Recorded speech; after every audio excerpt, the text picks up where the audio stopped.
నాన్న ఒక జీవిత సత్యం ఒకటి చెప్తాను, బాగా వినిపించుకోండి. కొంతమంది అంటూ ఉంటారు, లేదా వింటూ ఉంటాం మనం, కర్మ ఎవరిని విడిచిపెట్టదని.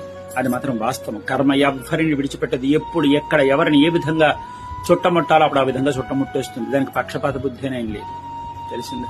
అయితే దానికి అందరూ తల వంచవలసినదే, అందరూ ఆ కర్మని అనుభవించవలసినదే. ఒక ఘడియ ముందు ఒక ఘడియ వెనక. ఎందుకు చెప్తానంటే, కొంతమంది పైశాచిక స్వభావం ఉన్నటువంటి వాళ్ళు ఏం చేస్తూ ఉంటారంటే, మనల్ని అకారణంగా ఏడిపించి వాళ్ళు నవ్వుతూ ఉంటారు. అందుకే అంటూ ఉంటారు, నువ్వు చేసేటప్పుడు నవ్వుతూ చేస్తావేమో, కానీ నువ్వు అనుభవించేటప్పుడు మాత్రం ఖచ్చితంగా ఏడుస్తావని మాత్రం చెప్తూ ఉంటారు.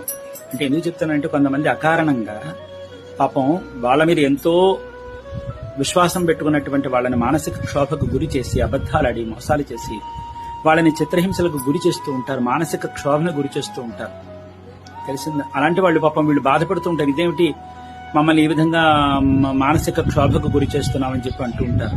మీరు బాధపడుతూ ఉంటారు. మనం అంటే ఎందుకంటే బాధపడకండి అంటూ ఉంటాం.